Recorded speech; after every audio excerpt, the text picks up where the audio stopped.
Assalamualaikum warahmatullahi wabarakatuh. Sahabat sejuta kisah, cerita-cerita misteri memang bikin bulu kuduk merinding, tapi asik untuk disimak. Ya, mudah-mudahan seperti itu.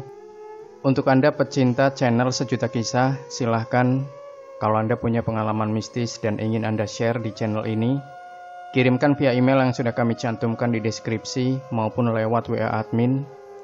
Ditunggu, durasinya bebas, boleh 1-2 jam dan seterusnya. Boleh juga menggunakan voice note ya, kalau Anda malas mengetik. Ditunggu dari sekarang pengalaman mistis Anda.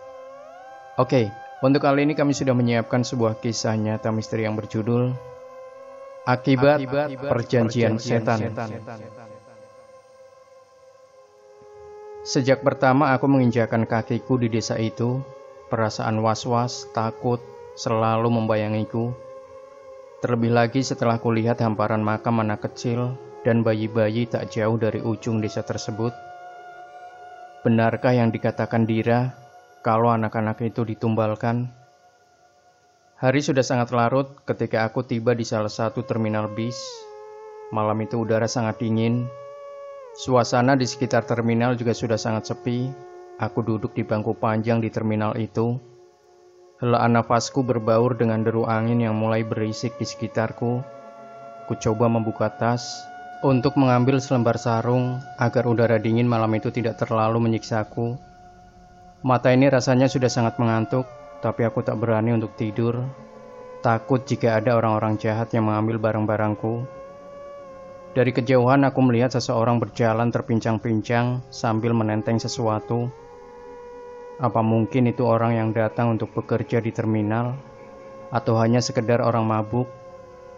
Tiba-tiba aku teringat cerita temanku, Dira. "Yakin kamu?" tanya Dira pada Samudra yang tengah membereskan kameranya. "Ya, aku rasa kuburan yang ada di desamu itu bagus untuk didokumentasikan," jawab Sam. Dira menghela nafas panjang, wajahnya nampak tidak setuju dengan jawaban Sam. "Butuh waktu berhari-hari agar kau bisa sampai ke desa itu, Sam. Menurutku kesana bukanlah hal yang benar. Di terminal TI, kau harus menunggu sampai pagi, baru bisa lanjut ke desa pertama. Syukur-syukur kalau kau tiba di sana subuh. Tapi kalau kau tiba di sana malam atau sore, kau terpaksa harus menunggu sampai pagi berikutnya untuk turun ke desa pertama," kata Dira. "Memangnya kenapa harus pagi? Bukankah sore juga masih terang?" tanya Sam. "Tidak akan ada orang yang mau mengantarmu, Sam. Jalanan ke desa pertama itu sangat sulit dilewati. Apalagi di terminal itu, kalau sudah malam hari, tidak akan ada orang di sana. Karena dulu pernah ada cerita kalau penjaga terminal tewas dibunuh oleh orang yang tidak dikenal, dan semua uang lalu barang berharga lainnya diambil habis," jawab Dira. "Tapi aku penasaran, Dir. Dan jika aku berhasil mendokumentasikan kuburan-kuburan anak-anak kecil itu, kemungkinan aku bisa jadi orang terkenal. Wajahku akan terpampang di koran-koran lokal, apalagi kalau aku bisa menguak semua cerita asli dari sana. Aku yakin pasti akan banyak produser-produser yang mau memfilmkan perjalananku," ujar Samudra dengan wajah yang sangat cerah. Dira menggeleng. "Aku tidak setuju kau ke sana. Aku yang dari kecil dibawa pindah dari sana saja sudah tidak ingin menginjakkan kakiku ke desa jahanam itu lagi," bentak Dira. "Kau terlalu tinggi menghayal, Sam. Tidak akan ada orang luar yang percaya dengan ceritamu," lanjut Dira. "Jika memang nanti tak ada yang tertarik dengan apa yang kudapat dari desa itu, aku tidak mengapa gagal, tapi setidaknya aku pernah berusaha," balas Samudra membentak. "Aku menyesal menceritakan semuanya padamu, Sam," teriak Dira lalu melangkah pergi meninggalkan Samudra. Kilas ingatanku sebelum pergi melintas di ingatan. Sesaat aku kembali melihat ke seseorang yang tadi kulihat berjalan ke arahku. Dek, dek. Jantungku seketika berdegup tak karuan. Orang yang kulihat tadi sudah tidak ada di sana. Apakah ini hanya delusi? Aku mencoba memukul-mukul kepalaku untuk segera menyadarkan diri ini dari ketakutan. Beberapa saat kemudian aku kembali tenang. Itu hanya orang gila, Hanya orang gila. Gumamku mencoba menghilangkan ketakutan. Aku kembali menoleh kiri dan kanan, berharap ada seseorang yang bisa diajak mengobrol. Namun terminal itu begitu sepi. Hanya dengungan nyamuk dan jangkrik yang terus bernyanyi di sekitar tanaman. Aku mengeluarkan sebatang rokokku. Namun saat sebatang rokok sudah kuselipkan di bibir, ternyata koreknya hilang entah di mana. Aku mendengus kesal kala itu. Berpacu dengan ketakutan, aku mengambil Alkitab yang kubawa di dalam tas. Kupeluk Alkitab itu, berharap delusiku menghilang.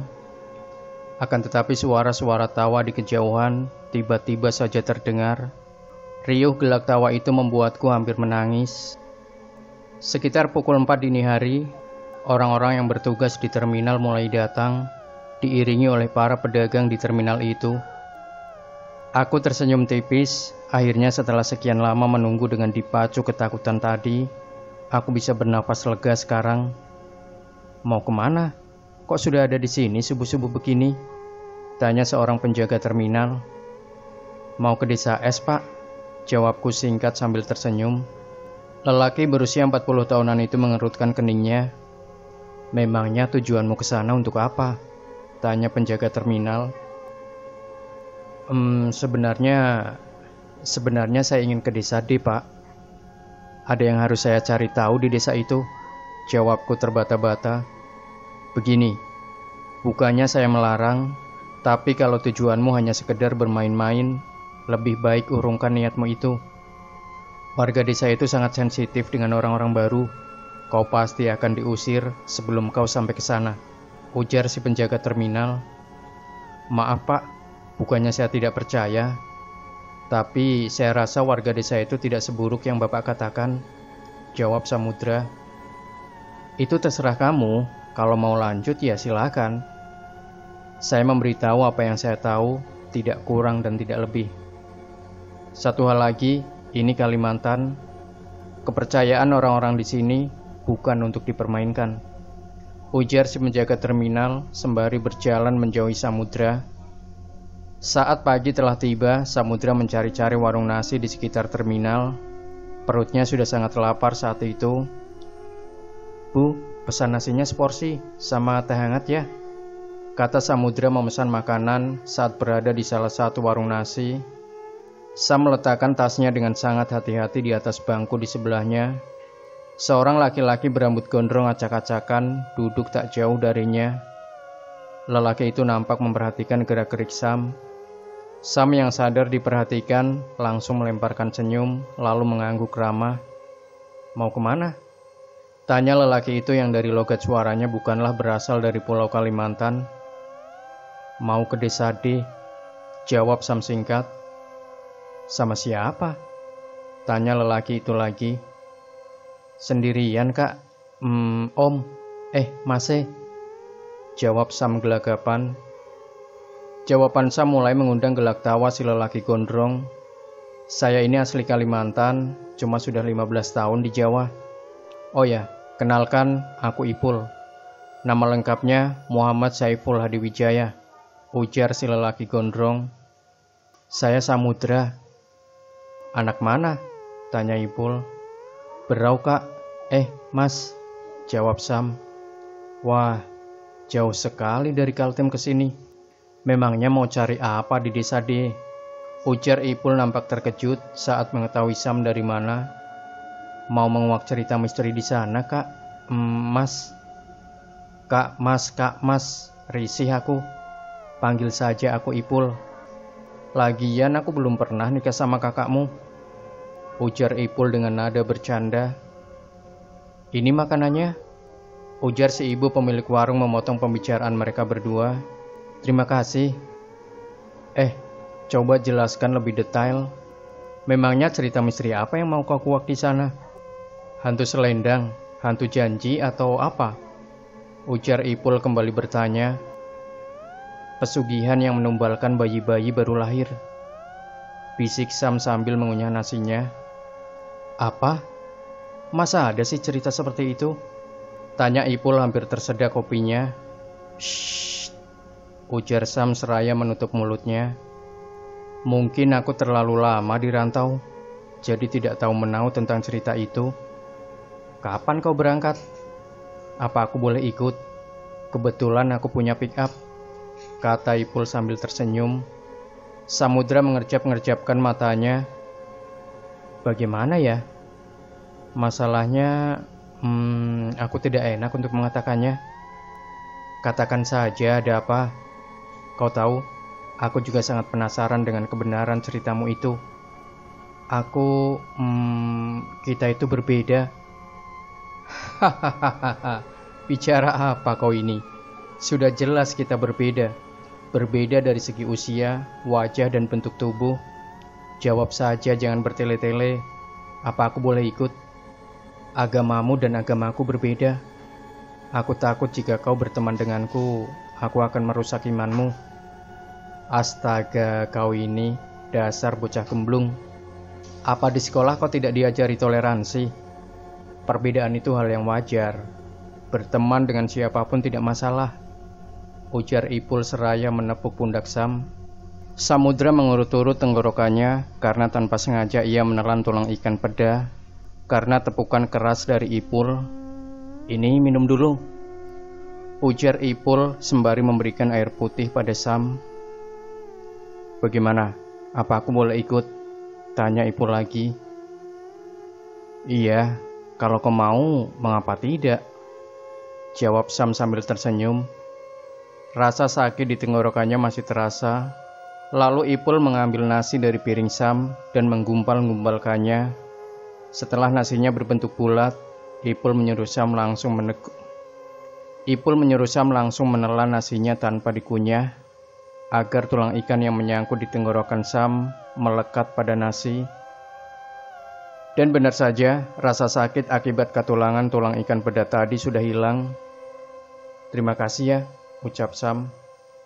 Setelah makan dan membeli beberapa bungkus Indomie, mereka berdua pun pergi. Ini pick upku. Tunggu, kamu yakin tahu jalan menuju desa itu? Ya, sebenarnya itu bukan desa. Lagi pula dulu tempat itu tidak termasuk dalam daftar desa yang ada di kabupaten ini. Loh, kalau bukan desa, apa namanya? Di sana memang banyak orang yang tinggal, tapi tidak sebanyak desa sungguhan.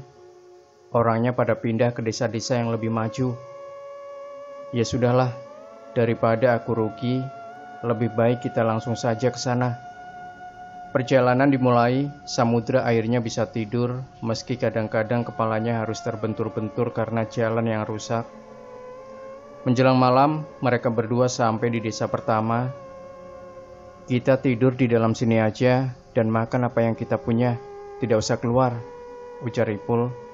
Kenapa? Tanya Sam. Katanya desa ini sebagian warganya punya minyak racun, makanya jangan membeli apapun di sini, jawab Ipul. Minyak racun di sini bukan berarti dimasukkan ke dalam makanan, tapi biasanya dioleskan ke mangkok, gelas, atau makanannya langsung. Sebelum itu minyak racunnya ditaruh di bagian telinga kiri. Dan kalau mau ambil minyaknya dari telinga itu, biasanya menggunakan jari manis kiri. Lalu dioleskan ke makanan atau mangkok, gelas, siapa yang mau dituju. Mereka tidur dengan sangat nyenyak di dalam pick up. Adzan subuh dari salah satu musola di desa itu membangunkan keduanya. Kau tunggu aku di sini, jangan kemana-mana.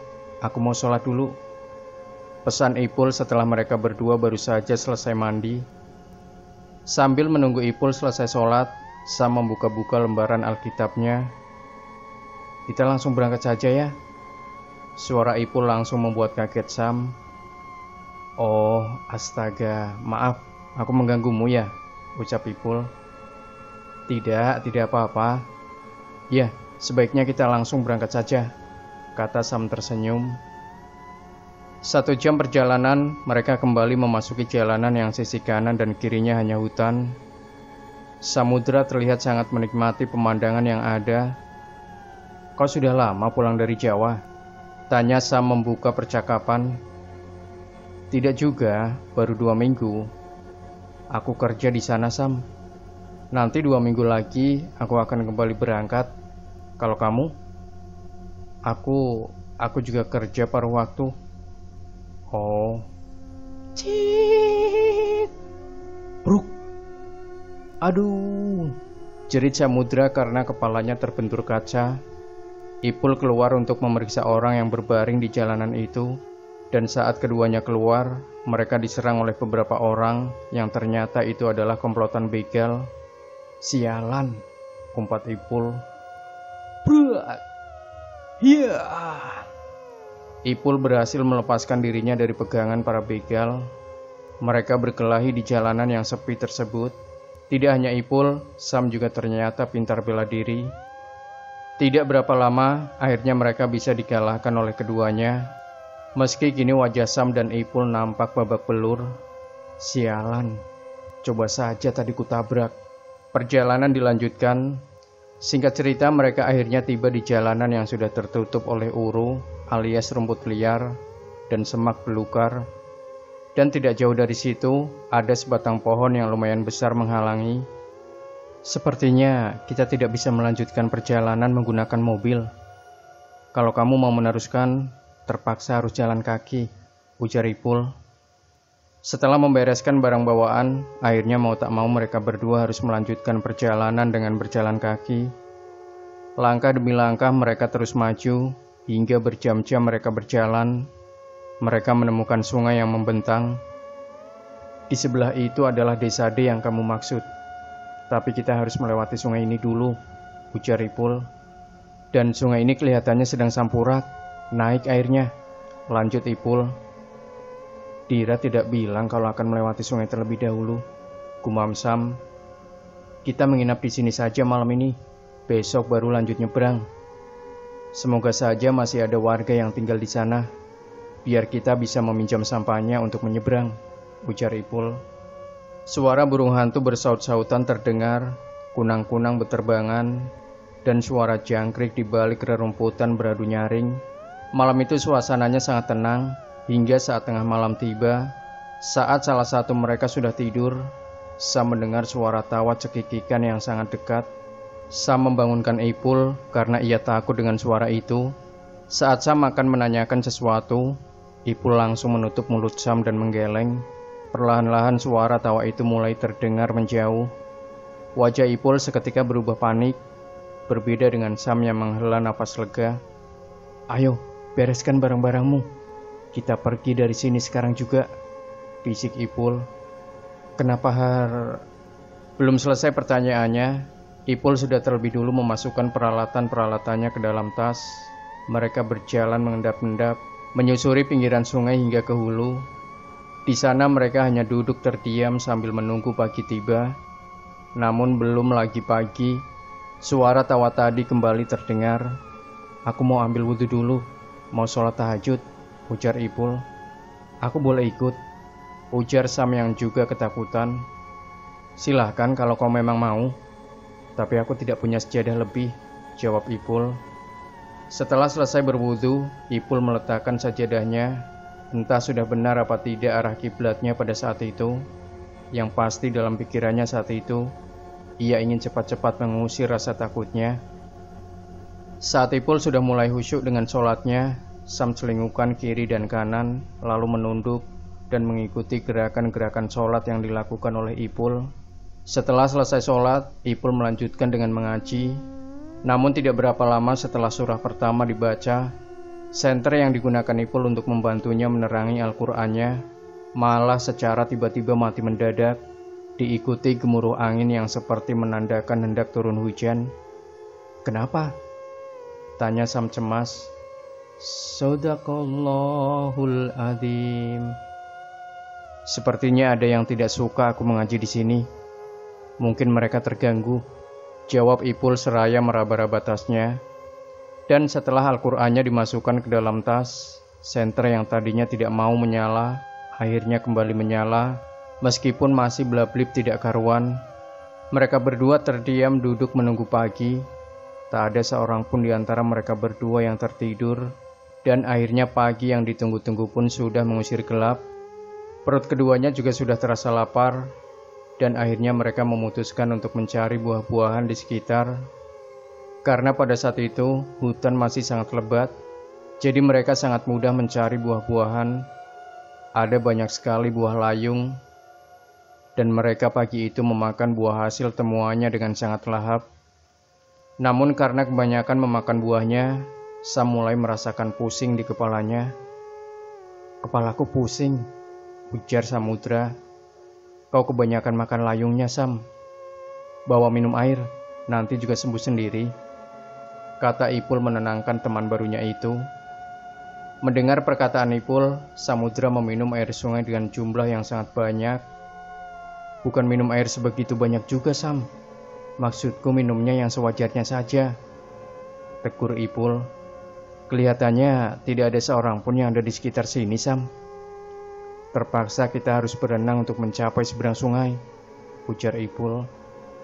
Tapi karena keadaan Sam yang sudah terlalu mabuk, akibat kebanyakan buah layung, akhirnya Ipul terpaksa harus membuat rakit dari gadang pohon pisang bangkaran. Setelah jadi, dia meletakkan tas miliknya dan milik Sam ke atas rakit. Sam juga disuruhnya untuk naik ke atas rakit, sementara Ipul lah yang akan menarik rakit itu untuk sampai ke seberang sungai. Saat ia sudah berada di dalam air, tangannya terus berpegangan pada rakit dan mencoba mendorongnya ke seberang sungai. Dengan penuh perjuangan, akhirnya ia berhasil sampai ke seberang sungai. Nafasnya ngos-ngosan. Sam, kita sudah sampai di seberang," ujar Ipul. Hampir pukul 3 sore, barulah Samudra sadar dari mabuk buahnya. Tubuhnya nampak sangat lemas, karena terlalu banyak muntah. Tapi untungnya rasa pening di kepalanya sudah agak menghilang. Jadi mereka bisa melanjutkan naik ke atas menuju desa. Kameranya mulai dinyalakan. Di awalan video ia memperkenalkan Ipul dan juga dirinya sendiri. Samudra tertegun, jantungnya berdegup tak stabil saat melihat banyak sekali makam-makam kecil di sana. Makam-makam itu tak bernama, nisannya pun hanya terbuat dari balokan. Ini yang di makam yang diceritakan Dira," gumam Sam. "Konon menurut cerita, dulu desa ini hampir semua warganya mempunyai ilmu hitam yang menyesatkan, dan anak-anak mereka dijadikan tumbal, entah itu untuk pesugihan ataupun yang lainnya," ujar Samudra. "Masa sih? Aku tidak tahu cerita itu ya," kata Ipul. Lalu setelah beberapa saat mengelilingi dan merekam makam-makam tersebut, mereka berdua melanjutkan perjalanan ke arah desa. Dan ternyata yang dikatakan Ipul memang benar, kalau tempat itu bukanlah desa sungguhan. Rumah-rumah yang ada di sana juga sudah banyak yang kosong, bahkan beberapa di antaranya sudah rata dengan tanah. Setelah mengelilingi tempat tersebut, mereka menemukan sebuah rumah yang dihuni oleh seorang kakek tua. Kakek tua itu tidak bisa berbahasa Indonesia. Ipul dan Sam sempat kewalahan dalam mengartikan perkataan si kakek. "Tolong tanyakan kenapa banyak kuburan anak kecil di pemakaman itu, Pul," ujar Sam sembari masih memegangi kameranya.